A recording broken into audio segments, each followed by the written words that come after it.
Disclaimer. The thoughts and opinions expressed by our guests are not necessarily the views of Tash, Becky, or Be Your Best You podcast. Hey there, lovely people. Welcome to Be Your Best You with Tash and Becky, your go-to hangout for all things spiritual, subconscious, and downright magical. We're here to sprinkle a little mystical wisdom into your everyday life and help you level up your reality. Picture this as your cosmic coffee date, where we chat about the unseen world, blend in some psychology vibes, and stir up the subconscious magic. Get ready to be the queen of your own reality, live a life that lights you up, and have a blast doing it. So grab your latte or your tea and let's dive into another episode of Be Your Best You, where the mystical meets the mundane and your best life awaits. Cheers to creating magic together. Let's do this.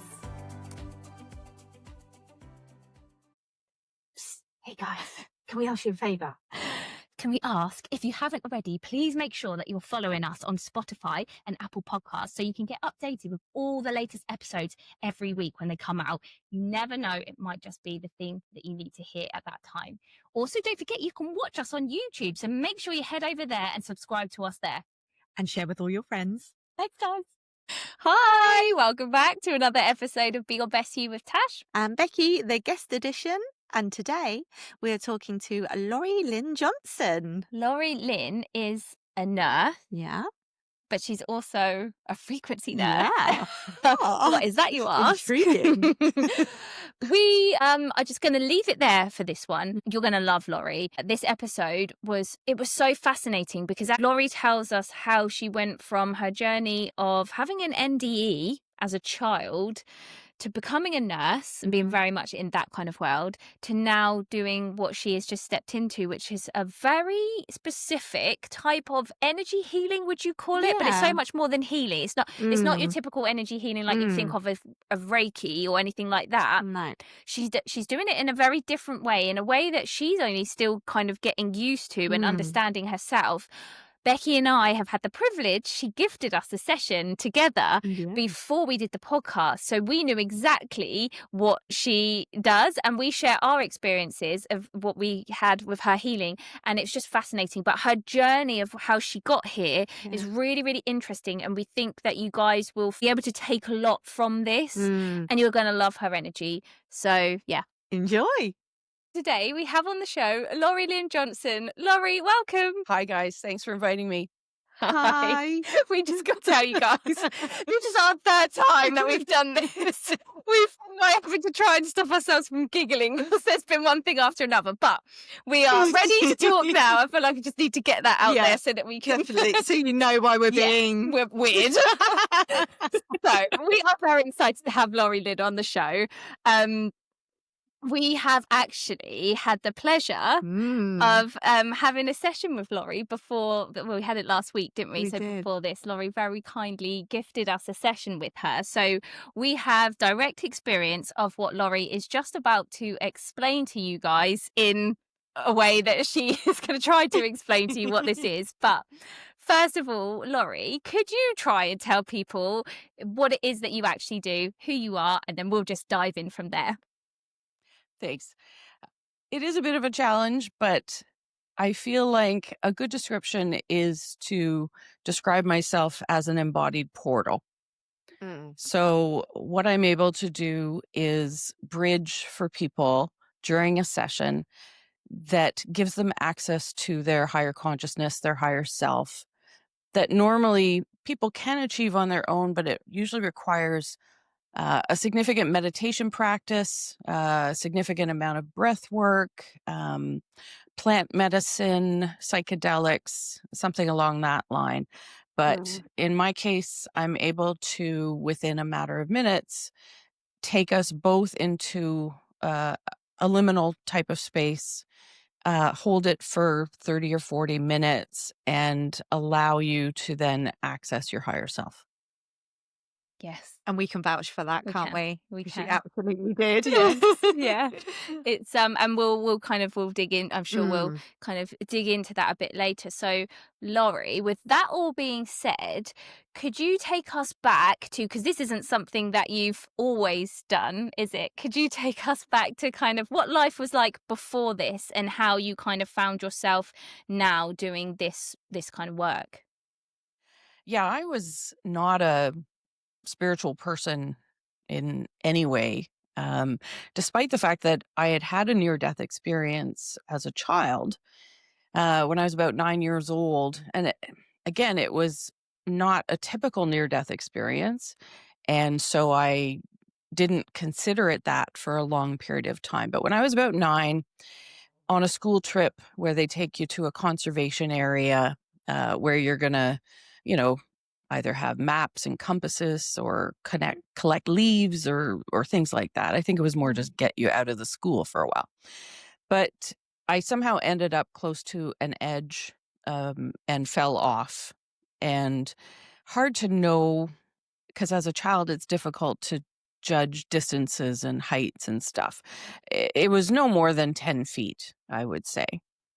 But as I began to fall, time stopped and my body was frozen in midair. But I also, at that point, sort of was no longer having the perspective of being in my body. It was like I was in a void of some sort. There was no lights, there was no traveling anywhere, there was no beings that I saw. It was truly just a void. But telepathically, I received the information that if I continued to fall as I was, that I was going to hit my head on a rock on the ground and that I would die. And I was given the choice. It was perfectly fine if I wanted to have that happen, or I could choose to continue on in this life. So the only thing that felt very near death experience about this was I saw my whole life up until that time in an instance. So all of my experiences were sort of shown to me. And that was even the thing that I was left with after the experience was being so strange was how could I have seen 9 years of experience in one instance sort of thing. Um but I made the decision to continue on. And once I made that decision, my body was turned in midair and time resumed. I fell and my knee hit the rock instead of my head. And I was, sort of helped out of the conservation area. I remember sort of limping out with people sort of under each arm. And for the next day or so, I was telling people, friends, family, whomever, what had occurred, Hmm. and nobody ever reacted. Hmm. And it was, I used to say it was like they didn't hear me talk about it. And now I look back and I actually think that they really didn't hear me talk about it. And I'm now at the point where I can realize that that experience was just for me to have at that time and to then hold on to later when really bizarre things started happening again. So I had that experience, but then sort of lived what people would call a very typical life. Grew up, went to school, became a registered nurse. I was always drawn to, helping people and wanted to be in medicine of some sort. And I toyed with, doctor, paramedic, but nursing was the one that by the time I was 18 really felt like the right profession. And went on to have a great career in nursing. I tried so many different types of nursing, intensive care, emergency, flight nursing. I did medical device sales, had a home care company at one point, did sort of end of life care, just always liked to try different experiences. And then when I got to 2017, I had always loved to be an amateur singer, and I had taken voice lessons as an adult. And I ended up meeting a producer who wanted to record with me. And I said, you know what? I'm at the point in my life where I can sell the home care company and I can live out this little dream of, being a singer songwriter. And so that's what I did in 2017. And that was the start of this spiritual awakening. So once I got into that space of just following my passion, not having any ideas of where it needed, not needing it to lead anywhere. I was literally just doing something for the joy of doing it, for the love of doing it. And we got to a point where the producer we had started recording some of the tracks. And one time leaving the studio, he said, gee, it would be nice if we could slow down your vibrato. And I went, okay, I'll work on that, not knowing what that meant. And I'm home that night. I've been searching on the internet about vibrato, and nothing is helping me figure out how to do this. It's about 1 a.m. My husband and the dog are both asleep. I'm sitting at the dining room table, and I can't remember if I said it out loud or just thought it in my head, but it was, how am I going to do this? And as soon as I had that, there was a very strong tap sensation at the base of my skull on the right side. And the only time I've ever heard a voice in my head that said, try it now, it's been taken care of. And I thought, what on earth was that? But when I sang again, the voice sounded different to me. And I am thinking, okay, this is nuts. I recorded singing into my phone because all I thought was, I'm going to go to sleep and I'm going to wake up in the morning and this voice will be back to before. But it stayed that way. And a couple days later, I'm back in the recording studio and I told my producer what had happened. And he wasn't dismissive, but when I said, I think we're going to have to re-record what we've done, he was like, yeah, slow down. Let's go on and start singing again. I'm like, okay. And we did a track and he said, what did you do? And I said, I told you I didn't do anything. So we ended up recording again. And that took me into, the beginning of 2018. And this is when, I'm watching television one night on my DVR. And when I finish watching what was recorded, it's exactly 2 a.m. And the Maury Povich show is, not Maury Povich, Dr. Oz show is coming on. And I'm about to turn it off because I don't watch that show. But guess what? Today's episode is about near-death experiences.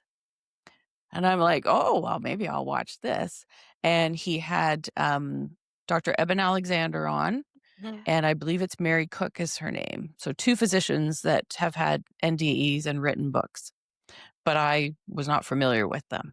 So listened to their stories and thought, oh, I'm going to get these books. I'm going on vacation in a month. I'm going to read them on vacation. I go and get my Kindle. I open it up. I put in Mary's name to search for her book. And instead of coming up saying, buy now, it says go to library. And my Kindle told me that I had bought that book in 2012 and it was already on my Kindle, which I had my home care company in 2012 and I wasn't doing any reading of any kind. And so that now I search for Eben Alexander's book, but his was not on my Kindle. So of course I couldn't wait to read them on vacation. I started reading her book immediately, and that started triggering what I now know were downloads. Right. And I started changing, started having, just wanting to drive around Toronto and, find homeless people and pull over and hold their hands and give them money. And, I now can relate that was, tapping into Christ consciousness, had a few weeks like that. Just all these sort of, sayings in my head of, I am God, God is me, we are all the same. Like, just, big changes were happening. And I get to the summer of 2018, and now my frequency is getting so high that I'm starting to be very uncomfortable physically. I'm having a lot of headaches, nausea, that sort of stuff. And I wasn't familiar with Reiki, but somebody had told me about it at one point, and I knew it had something to do with energy. And I knew that what I was experiencing had something to do with energy. And I thought, maybe if I go have Reiki done, they'll balance me and I'll be able to feel comfortable. And so went and found a fantastic Reiki master in my town, went and had a session with her, told her what I've been experiencing, and she didn't laugh at me. And the Reiki was very helpful, did that for the rest of 2018. And now we get to, beginning of 2019, and she tells me that she has a house in Arizona that she spends a lot of time in the winter at. And she said, I won't be able to do as many sessions for you, but if you come and do the level 1 course, the Reiki I give you will be more impactful. I never looked up what the level 1 course was. I said, sure, sign me up. That was February of 2019. And I came for the first evening, and I really don't think I knew what to expect. I think I thought maybe we were going to learn about the history of Reiki or something. But I certainly didn't know that 5 minutes in, I realized, oh, we're going to learn how to do Reiki for other people. And for a split second, I was terrified because I thought, oh, no, no, no. And then I immediately had the thought, oh, this is how you're going to be a nurse again. This is, you've left nursing, but you miss it. And this is how you're going to still help people and heal people. So I went, oh, all right, I'm here for a reason. So was attuned to Reiki over the course of that week. And the final day on the Saturday, that night I went to bed. I woke up at 3 a.m. and my whole body was vibrating from my head to my toes. And I was very worried because I thought, well, I didn't sign up for this. I can't live like this. And as soon as I sort of felt that concern, then it went away. And I wasn't feeling it again. So I thought, okay, this is all right. I can handle this. So we get into March, and all of a sudden I feel like I'm supposed to go to Sedona. And so I said to my husband, do you want to take a weekend trip to Sedona? And he said, okay. And April, Easter weekend of 2019, we go to Sedona, and I booked a guide to take us on a vortex tour for 4 hours from 9 till 1 in the morning. And we go first to Bell Rock. We spent about an hour there. Didn't feel anything. The guide didn't feel anything. I didn't feel anything. My husband's just kind of along for the ride at this point. And so we go to Cathedral Rock next. And we hiked a little ways up. It wasn't too hot because it was April, but found a little shaded spot, and the three of us sort of sat down cross-legged and just sort of went quiet. Yeah, I did not meditate at that time, but we just sort of sat and enjoyed the quiet and the surroundings, that sort of thing. And as I'm sitting there, I'm thinking to myself, it feels like I'm being drawn backwards, like just so slowly that I couldn't tell if it was actually happening or I was just feeling it. But eventually I ended up laying on my back on the rock. And I thought, okay, all right, I'll see what this does. And next thing I knew, the guide was sort of, saying, hey, wake up. And all three of us were sort of coming to. And he said, I don't know what happened, but it's after 1:00. I've got to get you guys back to your hotel. This, our session is over, sort of thing. So I'm thinking, okay, we fell asleep. It's warm. It's, that's fine. We fell asleep. Drops us off at our hotel. My husband says, I'm having a beer. He goes to the bar. And I said, I'm going to have a shower. So by the time I'm out of the shower, he's coming back to the room. We sort of sit on the couch and turn the TV on, but we're both feeling very weird. Mhm. And within a minute or two, my husband kind of just leans down to the side and sort of lays on the couch. And after a couple minutes, he says, "I'm going to bed." I said, "You're not even having a shower?" He's like, "Nope." And then I went, "You know what? I'm going to lay down too." I said, I feel kind of tired. We didn't wake up till 9 p.m. and kind of went, "Oh, that was strange. Okay." And thought, well, I guess we better eat. Ordered some room service, had to fight to stay awake until room service came, ate real quick, went right back to sleep until the next morning. And we were kind of in this state of, that seemed really weird, but also, we're in Arizona. It's the desert. It was hot. Maybe we got a little bit of sunstroke or heat stroke or, just didn't really think too much of it. But I afterwards, was having a lot of physical sensations, various parts of my body would vibrate for a few days and then it would stop. I would get hives on chakra areas all the time in my palms, on my scalp, down the back of my spine. And I just knew that this was not typical or normal. And during that time, that's when I'm sort of going back to the near-death experience as a kid and sort of anchoring myself to that and saying, okay, that things in reality are not exactly as they appear. You've experienced it. So, don't get too concerned about this. This is, and I started listening to podcasts and, Bashar was a very good anchoring for me at that point because, he talks about the formula and literally the formula was what I did when I went in to do the music, which triggered everything. So I thought, okay, that makes sense. But it wasn't until the end of 2020 when I was able to get a private session with Paul Selig, who channels books through his guides. And I knew when I would listen to those books, I would have physical vibration in my body. So I thought, okay, there's something legitimate to this. And when I asked him in the session, can you tell me what happened in this vortex in Sedona?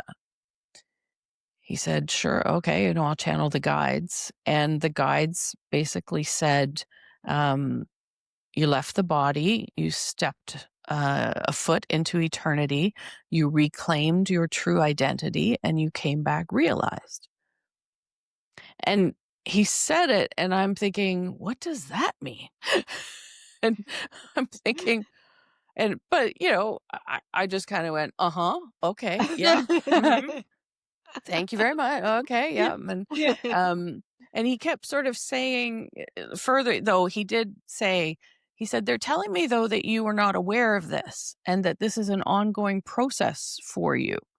And I said, that sounds right. Yes. Yeah. I don't know what happened. I'm not aware of this. And so that at least gave me a sense of what was going on physically with me. And so that took, 3 or 4 years for me to integrate that into my body. And what would happen is I would sort of have some sort of physical sensation, either vibrations or hives or something like that. And it would last for a few days to a week, and then it would go away. And then time would pass, and then something else would happen. And so what I now realized was occurring was that was the integration, and my frequency would go up a step. I would sort of integrate it, and then it would wait. And then when I was ready, it would go up a step again. I didn't have any conscious involvement of it, but I knew it was happening. And it wasn't until 2024 when what was happening then was when I was doing Reiki for people in person. I'd get about 20 minutes into the session and I would have this overwhelming sort of exhaustion where I wanted to put my head on the table. The clients were always asleep at that point, but that was not unusual. But I thought, well, I can't go to sleep. I'm in the middle of a session. I can't have them wake up and I'm, got my head down at the bottom of the table having a nap. So I would fight it and fight it and fight it. And then eventually, session would end. And in 2024, I, on a very sort of spur of the moment whim, joined something called Psychic School that Amy Belair was doing. And most of the people in the group were interested in becoming Akashic Records readers. But that wasn't what I was there for. But when they wanted to practice with each other, I would say, yes, you can do a reading for me. That's fine. But I channel energy, so I'm not sure how we're going to, reciprocate, because this was all being done on Zoom. We were all in different parts of the world. So the one time I said, how about this? I said, I'm going to just imagine that you're here on my table in front of me, and I'm going to imagine that your head is between my hands, and I'm just going to, run energy. And after the half an hour, the person gave me such a good response. She said, that was incredibly powerful. I said, you felt something? She said, yes. She said, that was amazing. And she said, I think you need to keep doing this. I was like, oh, okay. So started doing it with other people in the group. But because we were doing it over Zoom and I'm just sort of sitting in my chair, with my hands stretched out, when I would get that feeling, that sort of lethargy feeling, I could sort of give into it because there was nobody in front of me. The clients that I was working with, or the people in the group, they were already going to sleep. I had learned to sort of say to them, you're going to get really relaxed, make sure that there's somewhere you can lie down if you want to, sort of thing. So they're kind of in their own world. So nobody's watching me. I can sort of lay back in my chair and just sort of let go and see what happens. And when I did that was when I would get that sort of feeling like just an intuition of, you need to step to the left and sort of get out of the way. And then more energy would come through. It would feel very cold sometimes. And so what I was eventually able to realize was that was the highest frequency stuff coming through. And my personal mind had to get out of the way for that to be able to come through. So started giving into that, started getting where I would go and lie down at the beginning of the session as well. And off we would go. And for a while, I would have, again, a lot of physical issues where I would yawn a lot. My eyes would water like crazy. I would sort of say to them, if you hear me sniffling and if I have to blow my nose, don't worry about it, kind of thing. That has been integrated now. That doesn't happen anymore.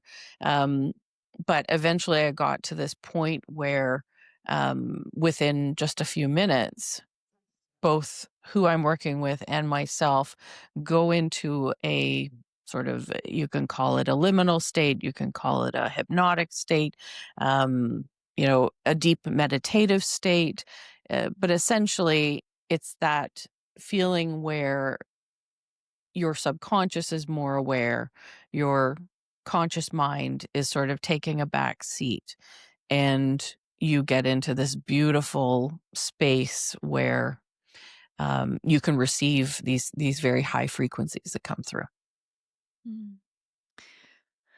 Wow. Thank you for sharing your story with It us. was so guided, like you were so guided to each step along the way, weren't you? It's, Looking you weren't back even, now, I see it all, yeah, but at the time, of Mm. course, it was just trying to stay grounded during all of it, and yeah, knowing what I was feeling and experiencing, but not having any words or description for it.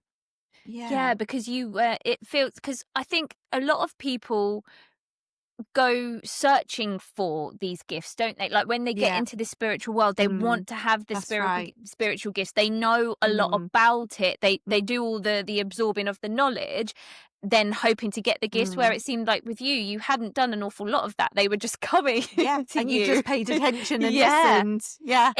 When I'm listening to your story, it feels, I mean, and I know that it wouldn't have been when you were living through it, because your physical symptoms were obviously, I know what it could be like when you get those energetic, like physical symptoms. They're hardcore. I've had that energetic headache today, and it's another level, isn't it? And nothing can, no tablets or anything can help. I don't like taking them anyway, but they don't help with it. But yeah, so for you, when I'm listening to your story, it feels like you were really good at letting go and going with it, because it didn't seem like there was a lot of struggle for you in terms of what am I supposed to be doing? What are my gifts? You know, why can't I have this gift or that gift? It felt like you were very much going with the flow. And when you said actually that you started singing, and I was just like, well, she's following her joy, and it made me think of Bashar and the formula. And then you said it later, because he's like, do the thing that you love until you don't love it anymore. And then, you know, and it's just, like, I just thought, oh, check you out. Like, I need to take a piece of we all do Lori Lynne there and do that. But is that, like, I suppose then my question is, was that your experience? Did you just kind of go, I'm just going to do me, I'm just going to follow my joy, and then it really was that easy that it just kind of came to you, you weren't searching for it? Yes. And I should preface by saying that when I say I had a typical life, I did, but I didn't as well.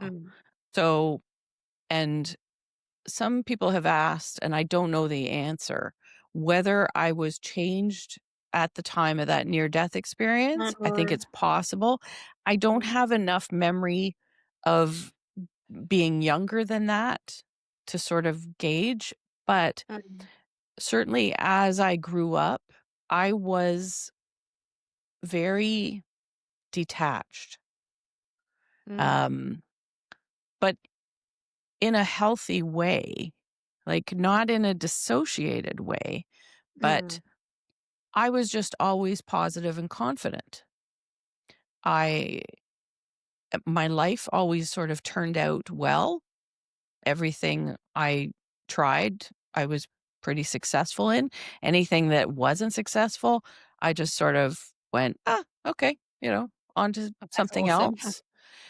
So I had this personality that I didn't, nothing really upset me too much, but I also didn't have a lot of upsetting things in my life either.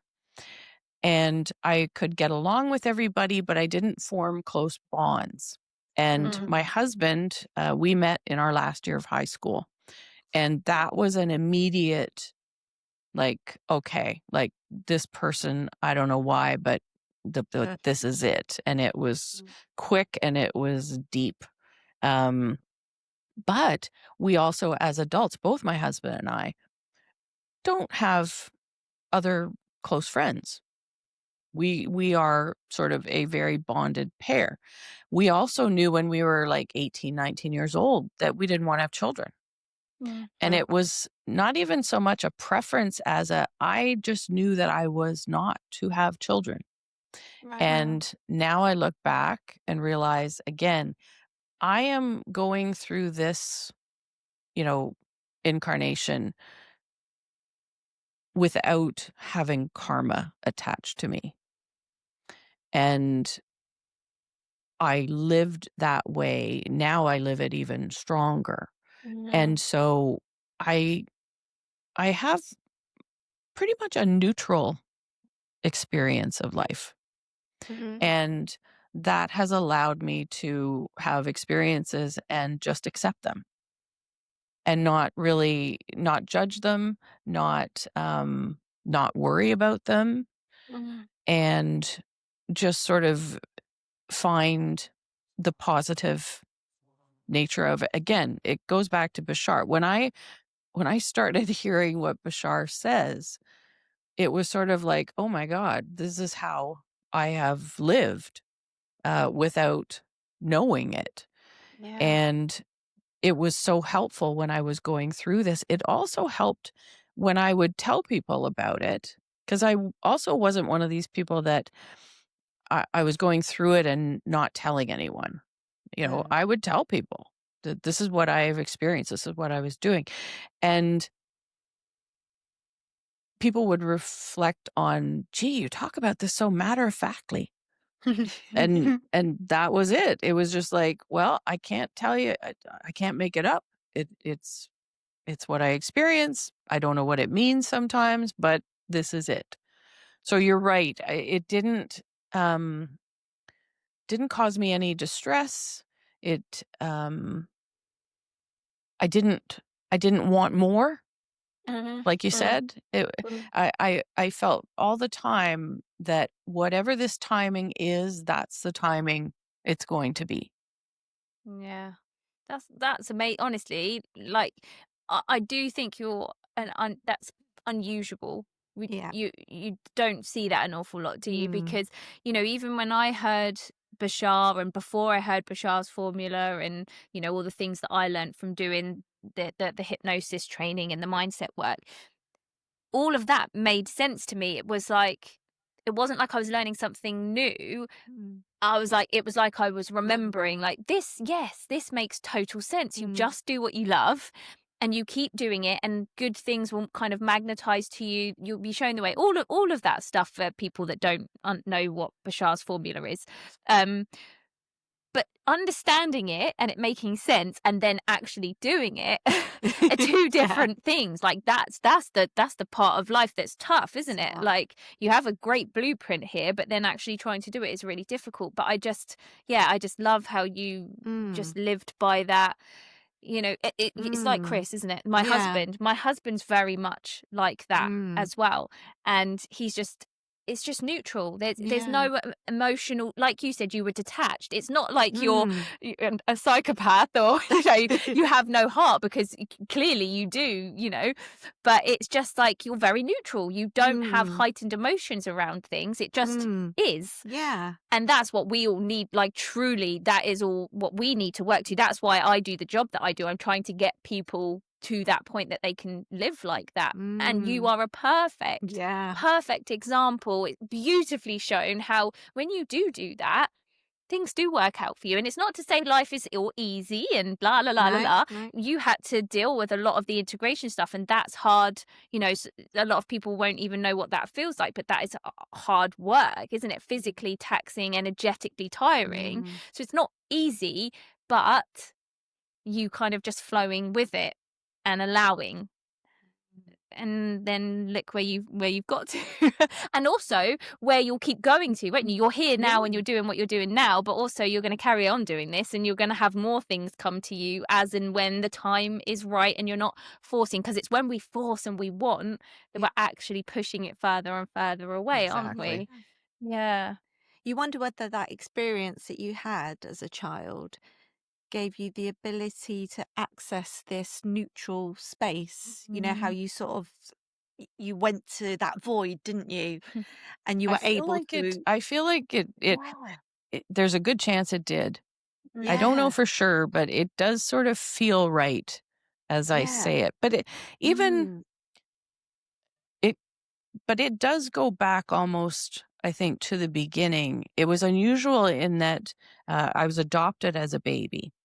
So when I say I lived sort of detached from my family, it was more because I have a biological, or I have a brother and sister who are biological children of my adoptive parents. So they were a family of 4, and they wanted to have, another child.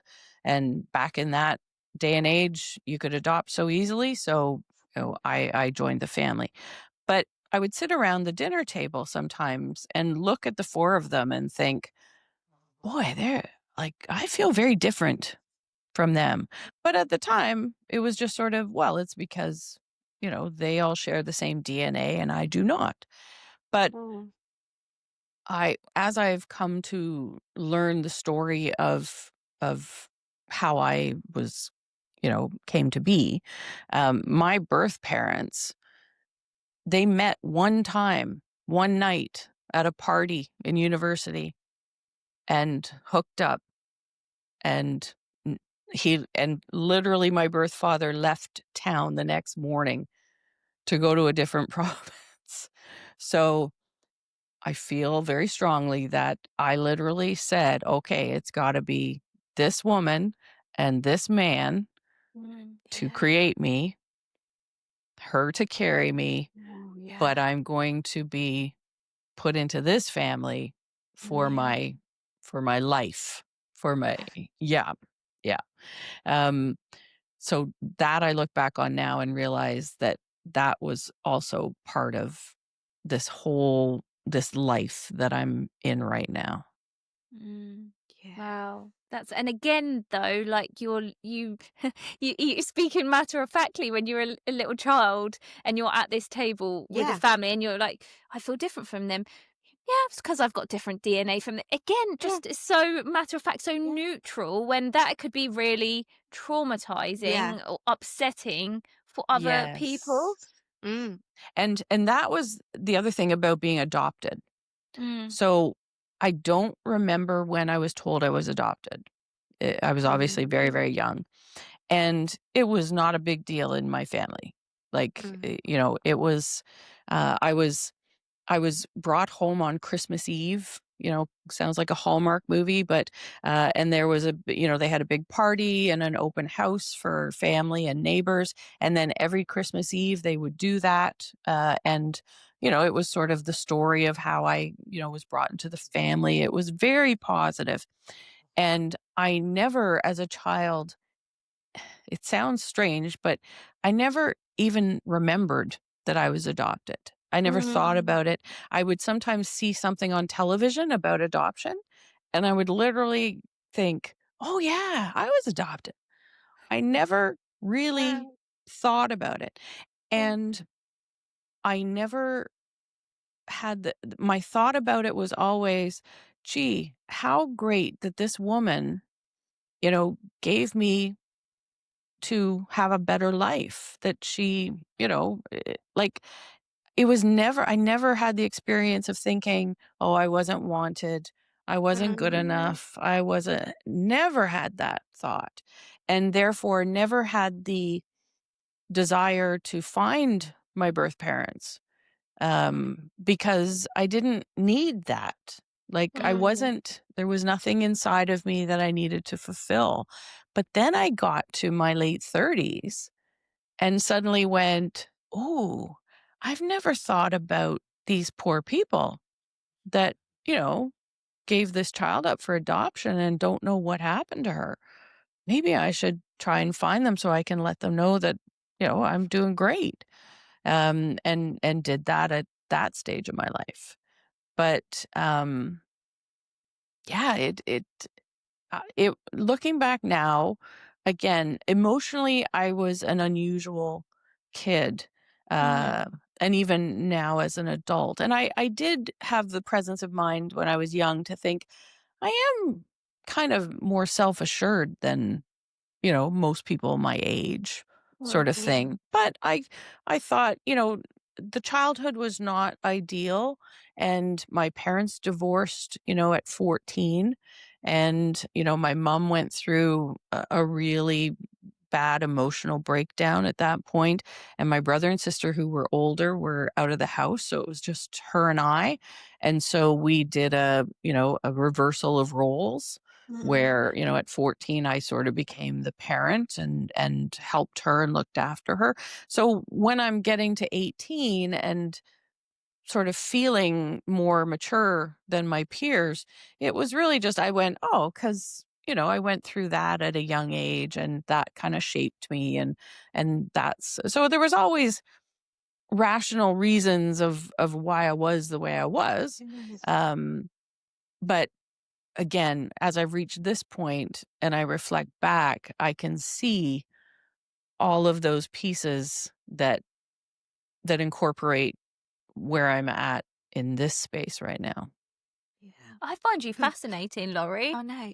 I do. It's like you came in just remembering who Yeah. you are. What we're trying to do. Remember, Yeah. we say it every day, but Yeah. show me who I am.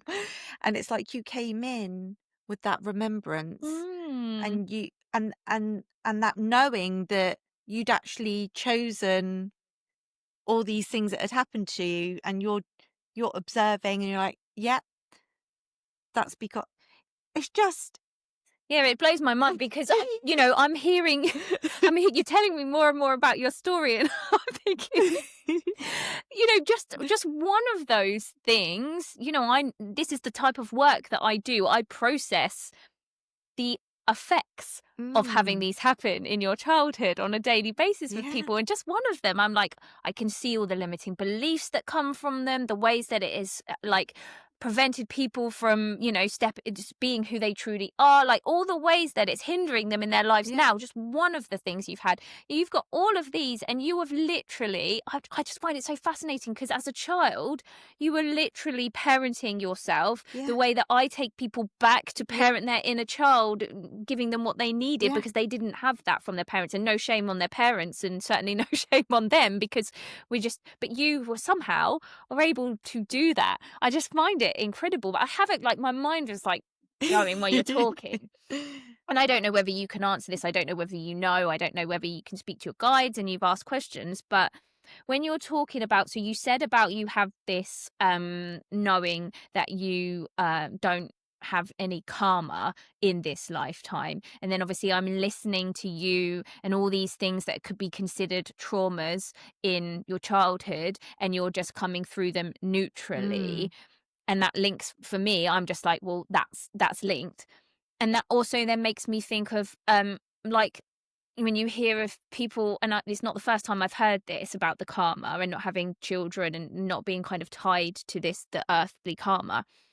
Do you feel any connections, or have you had any connections as being like a star seed, from kind of different planets, come down from different planets? Have you had any kind of anything around that? I've had readings with intuitive people who have who have described that. And there was that time where the awakening was going on. I would go and have readings with psychics, and they would say things like, well, you're already fully open. I don't understand why you're coming to me for this information. And I would say, well, I don't receive any, messages, or I don't see anything. I don't, and my thoughts were always, well, I'm not saying they're wrong, but if they're right, then the reason why I don't receive the messages and that is either because it's the wrong time, or it would distract me from what I'm supposed to do, or something like that. But yes, I've heard starseed. I've heard bodhisattva. I've heard that I'm Arcturian with a Lyran sheen. That I'm trying to think what else. That there's angelic uh connections. Yeah. And I think there's probably truth to all of that. I also feel like in order for me to be able to do what I'm doing right now, I needed to have such a high frequency, be able to get to such a high frequency. That was part of it. But I also think that that's not anything unusual. I think that there's so many of us that are in that space. 100%. It's just I've sort of come online, in 2017, 2018. And also that was the time it was supposed to happen. Yeah. And I do also wonder if because I agree with you as well. I think there's a lot of people walking around, who don't realize who they are and what they are. And I wonder if you kind of came online, like you say, so quickly, in terms of it happened fairly quick. I know it was over yet, but that's fairly quickly, isn't it? I wonder if that was because you were just so open to it. You had no preconceived ideas, like we were speaking before. You went with the flow. You just kind of took it step by step. And I wonder how many other people would come on quickly if they weren't trying so hard. I'm looking at me. If they were trying so hard to make it happen. Yeah. Yes, I think you're right. Like Yeah. that, and we hear lots of talk about the idea of surrender. And I did go through something like that, and I actually went too far.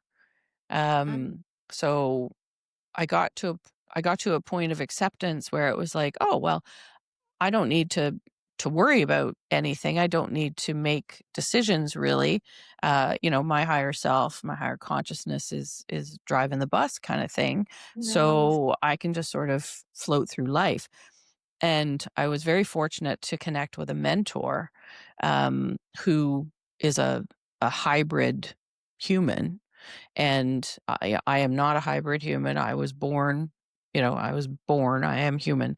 But obviously, this person can help me kind of relate to what I was feeling in my body. And she called me on it and said, "You chose to come into this body for a reason. You need to find that reason and do it." She said, like, you wouldn't be in the body if you were not.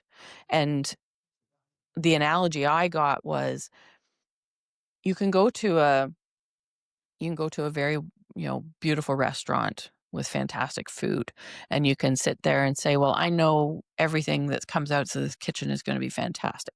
And you can sit back and say to the waiter, have the chef bring me, their favorite dishes. I'm going to love them. I just know it. And you'd probably have a great meal. But you're depriving yourself of looking at the menu and saying, yeah, he'd probably bring me great stuff, but I really love shrimp and I really love lobster. And, I don't care for this one quite as much. So I was depriving myself of all the benefits that come from being in the body and having all the experiences of being in the body. And that was very helpful. Do you know what? That's so interesting you said that, because Bex and I were having a conversation literally yesterday, day before, and we were just saying how you can go too far in the spiritual realms, especially when you're connecting with these higher frequencies. And it's like, you have to remember you chose to be in this body, you chose to be on earth, and you have to ground yourself back down, don't you? I think it's a tendency. I just see loads of colourful balloons and strings, and you're just holding on to them, and you're like, wee, this is fun, yay! But you're just going further and further from earth. And we chose to be, like you said, we chose to be here on earth at this time for a reason. And I think a lot of people, that we're talking about right here, that there is a reason, there is a mission. And I think a lot of us know that consciously, subconsciously, bit of both. It's just really difficult to figure out what that is and what it looks like. But I think it's really important. I think that is such a good point, because as always, we have to have balance here, don't we? And as humans, we're pretty good at not being able to balance things. And there is that place where you can go too far and you can float off into the clouds, and you do have to function on planet Earth, don't you? Right. And we need you to.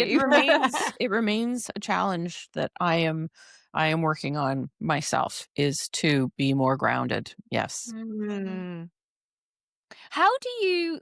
This is a good question for me, because I know when I'm beginning to feel ungrounded, I don't realize that I'm ungrounded until I get to a certain point, and then oh my God, I've done it again. I experience being ungrounded as in I feel like my thoughts are just all up, just here, and I'm up here. That's the only way I can describe it. I feel like I'm up here and it's so loud and it's so busy, and then it's not until it gets really, really loud and really busy that I just think, oh my gosh, I'm up, I need to ground myself back down. And then as soon as I do the things which I know ground me, my mind goes quiet again, and it's like I come back into So I just wonder how you feel when you're ungrounded. For me, it's usually physical. Right. So again, I'll start to feel kind of lightheaded. I'll feel headache. Sometimes, a bit of nausea. I get in my shoulders. Sometimes I'll feel it, almost like a buzzing feeling in my shoulder muscles. So yeah, now the nice thing is, like you, all I need to do is have the intention. Yeah. So Yeah. I just need to sort of sit quietly, and ground myself to, the earth, Yeah. essentially. Yeah. I do sleep on a grounding sheet Do all you? night, which I think is very helpful. But during the day, if I need to, I was fortunate enough a few weeks ago to go see Paul Selig in person. He came to Toronto. Um, and I woke up that day and I was so ill. Um, I thought I wasn't going to be able to go. I was nauseous. My head was killing me. But I knew it was in preparation almost for this shift that would come. And went with a friend who is very intuitive. And we were sitting getting ready for the session to start. And she said, "Oh my God," she said, "I see no energy below your hips." She said, like, everything is so high that it's all up. And she said, "That's why you're feeling the way you are." She said, "So, so I grounded." She said, "Okay, that's better." And as I was doing it, I could feel it. And then the minute my intention went away from it, she turned back, she goes, "Why'd you stop?" She said, "It jumped right back up to your hips." And I'm like, "Well, I'm trying to pay attention." And then once the session started, everything was fine. And then same thing, once I got into the car to drive home, I just started feeling terrible. So it was probably a good day plus that it took me to integrate that shift in that energy. So I've just gotten to the point where I can recognize it. And I think that's part of it is most of the time we can all recognize and feel things. It's just you have to stop what you're doing, take the time to do what needs to be done. Yeah. Yeah. 100%. And Yeah. all of those physical symptoms that you say you have, I, Yeah. all of them, check, check, check. But Yeah. it's interesting because even though when like I said, I had the energy, the ungrounded headache today in the Yeah. neck and the shoulders, even though I know that's an energetic thing, I still haven't quite clicked. Like, that is your ungroundedness. It takes me to get to that I'm up here until I realize, oh yeah, that's what it Yeah. is. And again, I'm kind of raising this because I'm sure there's a lot of people listening that are probably ungrounded as well. So if any of this kind of resonates with you, please know that, the easiest thing I like to do, if I can, I'll just go straight out into the garden barefoot and stand on the grass. I know not everybody has a garden and can do that, but if you can, I do. That's the instant Yes. that I It my is. I just go. It just feels. Yeah. But if I can't, and if I'm, say, in the middle of work or I'm in bed, then I will just imagine roots grounding into the center of the earth, and that works just as well. Obviously, Yeah. it takes a little bit more concentration because I find that when I'm ungrounded, my mind's going, woo, Yes. woo, and I'm like, oh, back to the grounding now, and then I'm woo. So it takes a bit longer. Yeah. But yeah, so and you're so right. It is just that intention and holding that intention until you kind of really do. You just feel it. I do always feel I'm so much more grounded in the summer because in the summer I could go out You're every morning, outside. Yeah. any chance I get, I'm out in the garden. Of course, especially here in England, We don't do that, do we? No, I went out the other day and it was wet and muddy, and I was like, well, this is nice. But then I got in and I look at the bottom of my feet, and I can't do this every day. Oh God. I think I need a grounding mat. Oh gosh, right. Well, this we haven't actually got on to talking about your method of healing, but I do really just briefly want to touch on it because, like we said, Becky and I have experienced it, and I know you kind of explained at the beginning it's tough to explain, and you explained what you do, and I think that it might be helpful if we just quickly explain like kind of how we experienced it, Yeah. because effectively, Laurie, what you did, and you can explain kind of what sits behind this, but we had a joint session which was really nice, and Laurie kind of explained what she was going to do, and then we just laid down, closed our eyes. Laurie, you kind of laid down as well and closed your eyes. And then, from my experience, like I said, you know, people that know me or hear me, like I am very go, go, go, go, go. And I struggle with meditation because I struggle to shut my mind down quickly. I'm always, it's really loud in my mind. Yeah. But I found as soon as I close my eyes with you, you know, I was in that.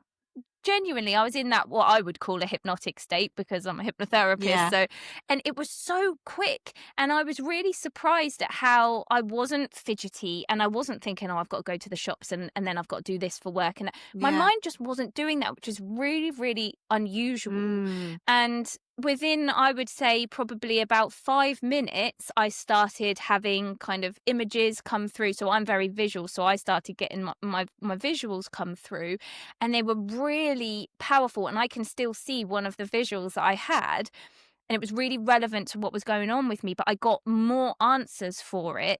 My mind was going all over the place. There was lots of other stuff coming in, but it was very relevant what I was kind of receiving. It really meant something to Yeah. me. And that, I think it was about 40 minutes, wasn't it? It was 40, 45 minutes. And it went so quickly. So quick. And I didn't want to open my eyes at No. the end of it. But I don't know, like you, how It did was you so experience quick for it? me also. Yeah, like you said, 5 minutes, and I was going through that portal and all the visuals as well. Mine was like sort of like just quick little clips, like a scene of all these different things, like you said, that were very relevant and they're all making sense, but just like a movie, you know, but just going by, but you know, go. Yeah. Do you know what I mean? Like flicking past, like, and the next one, and the next one, and the next one.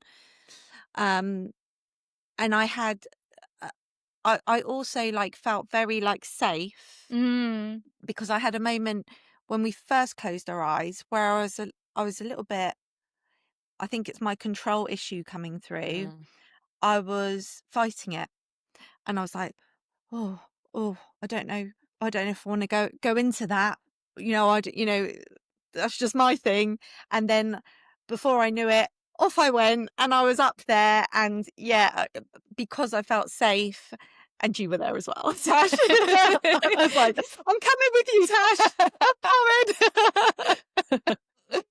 But no, it was so powerful, wasn't Yeah. it? And we were saying, like with Laurie, it wasn't just doing that, it was also just chatting with you and your energy and your words and the energy on your words. It was all of that as well, wasn't it? Yeah, and we were explaining before we hit record on the podcast to Laurie, because obviously Laurie doesn't know, but the conversation that we just happened to have after the healing, Laurie was channeling, because the thing she was saying was literally the conversations that Becky and I were having about the things that were coming up for us in our healing. It's just, she's talking to me. Yeah. She's talking to me. Yeah. That's yes. And then like, oh, she's talking to Becky here. Like, I don't know, she's talking to me. And it was just so clearly channeled. And honestly, I took as much away from that chat that we had as I did from the healing, and combined, it was just so powerful. And then it continued. It did. In like the 2-3 days afterwards. Like, it was like, you know, like Laurie said, she opens this portal, she holds open this portal for your higher self to kind of do the work. And it really did feel like that the door to the portal had stayed open. It did. Yeah. And our vibrations were so much higher. Becky and I did healing sessions on each other afterwards, and they were like incredible.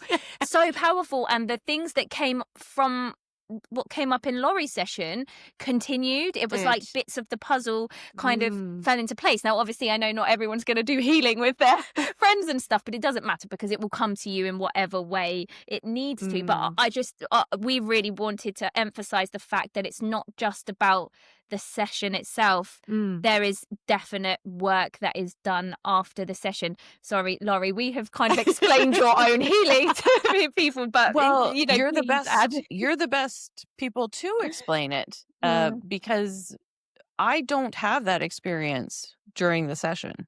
I get into sort of that, you know, hypnagogic state, but I don't see, you know, anything. What I see is colors, and I can see the energy as wave patterns in my mind's eye.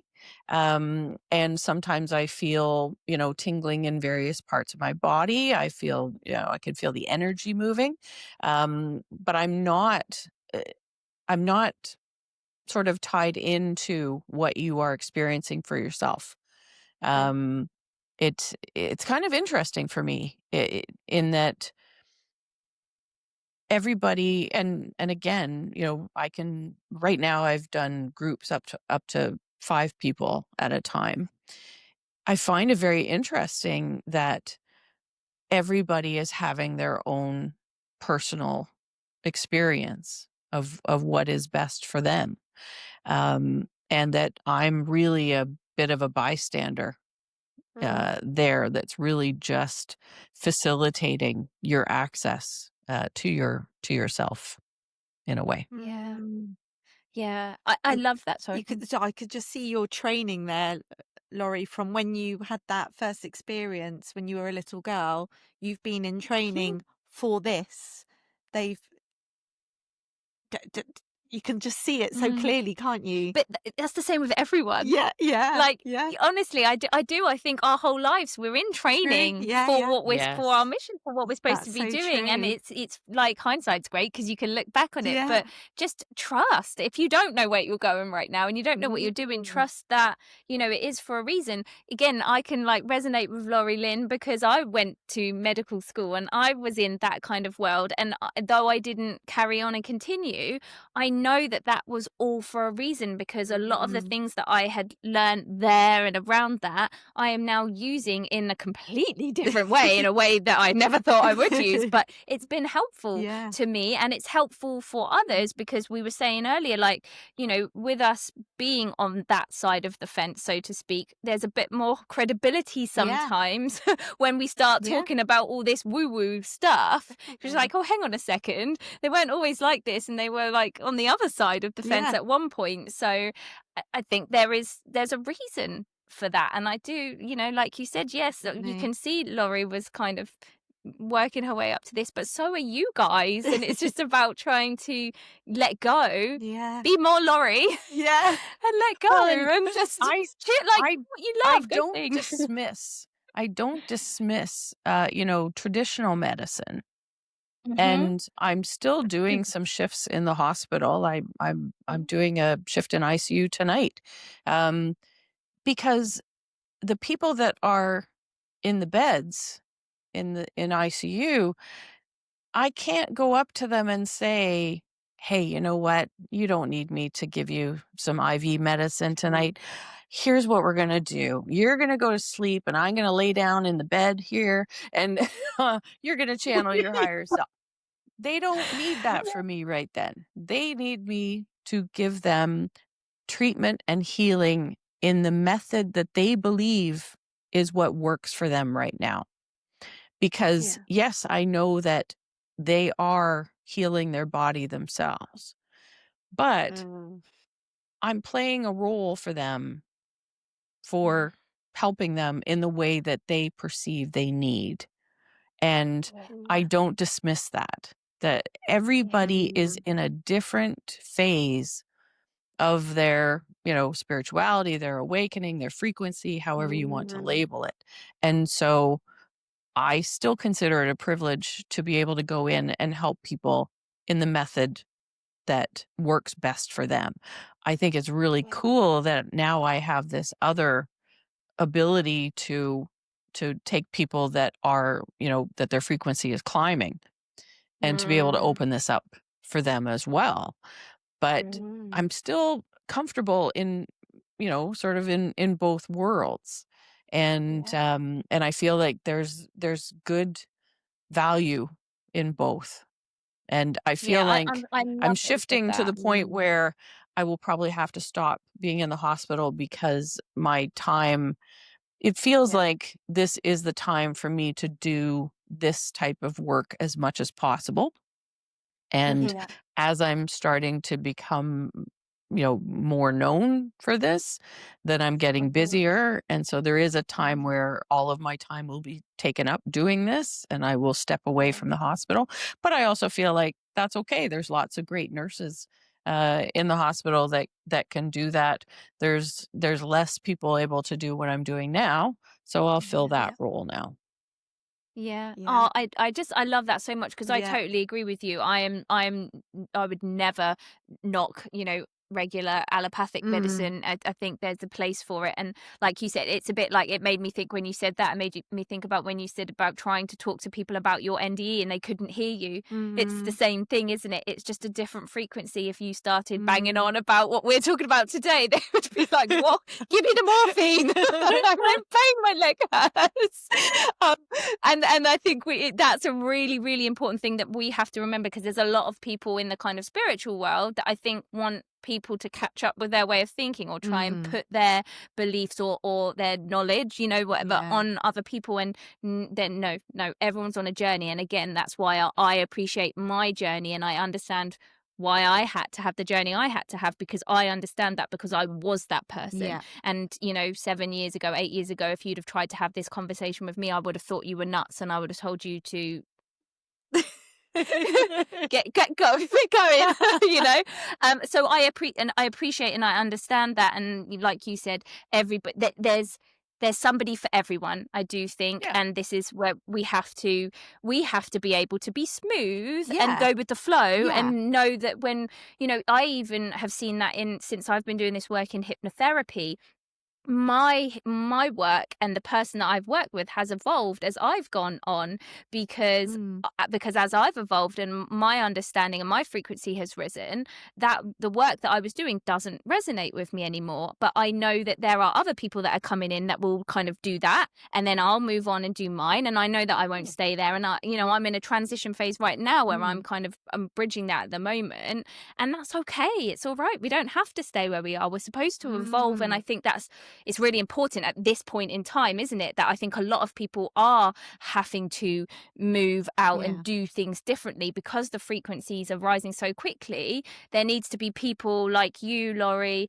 that are there to help those people that have kind of ascended up out of that kind of frequency. They need a different kind of help, and that's your kind of help. And it's where you start getting into the space of the non-tangible, and it's like, again, you have to remember that actually it's all coming from us. We are doing the healing, and that's why a particular person has to understand that to be able to work with you, because we went into your healing knowing that you weren't doing the work for us.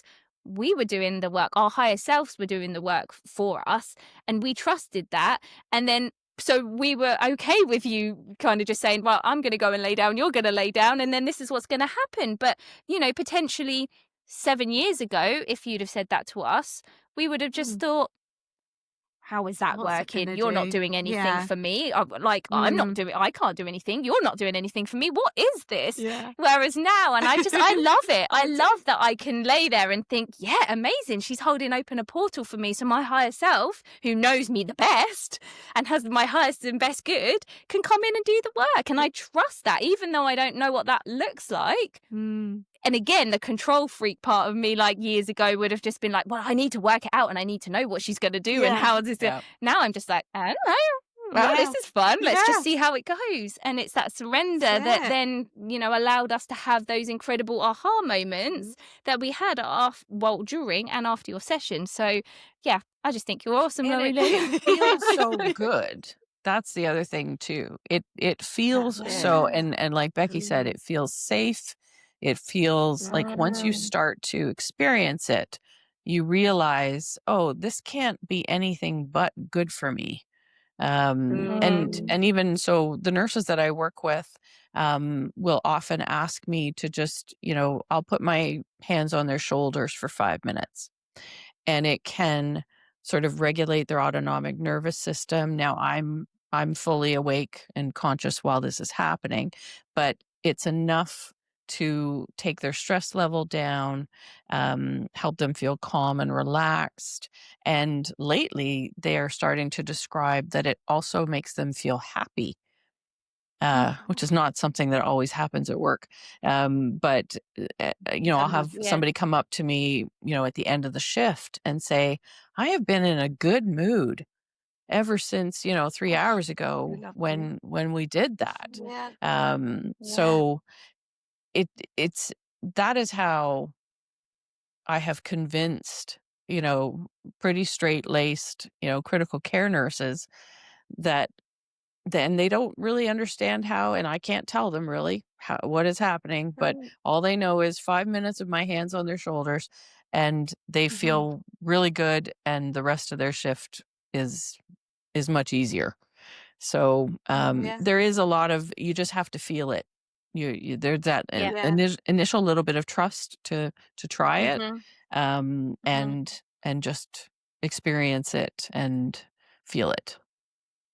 Yeah, I love that. And I think for anybody, the beauty of this is, like you said, it can be done online. So it doesn't matter where you are in the world. So for people who are thinking, we want a little bit of a taste of this, Laurie, where can people find you?